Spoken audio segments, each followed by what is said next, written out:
Bem, pessoal, boletim da Fiocruz dessa semana, né? Eu vou trazer alguns detalhes para vocês, alguns cenários otimistas, outros que trazem preocupação, mas no geral o cenário é bom, é um cenário otimista, né? Quando a gente pensa sul-sudeste, né? Apenas um estado que é o Rio de Janeiro, que uma tendência de alta de Covid, o resto em queda, né?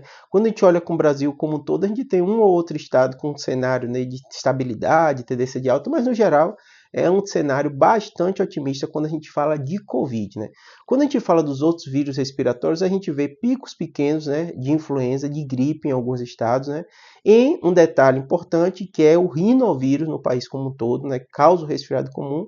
Criança e adolescente, um cenário de alta. É bem comum nesse período do ano a gente às vezes vê esses picos, né? Lembrando, são vírus menos letais do que a Covid, são vírus que causam menos internação, menos morte, mas mesmo assim acaba acontecendo em alguns casos, por isso a gente vê essa tendência de aumento, né?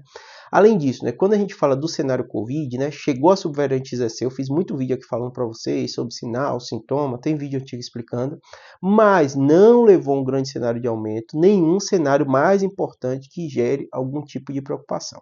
A única preocupação é que, nessas últimas semanas, muita gente colocou aqui no canal, né, falta de dose de vacina, de reforço para a Covid, e parece que foi um cenário realmente real em vários locais, saiu muita matéria de jornal falando isso, né, mas o Ministério comprou agora 70 milhões de doses, né, da vacina atualizada, que vai gerar provavelmente um abastecimento melhor e não veremos mais falta de vacina do Covid. Lembrando, apesar de falar falta, dá uma ideia que então é porque as pessoas estão procurando. Não, as pessoas não procuraram e acabaram, né? Acabou que neste final de ano, né, houve uma procura maior e a gente viu esse cenário, né, de um cenário, não uma coisa tão grave de desabastecimento, isso e aquilo, mas pontualmente a gente viu muitas matérias, muita mensagem, as pessoas mandando sobre isso, né?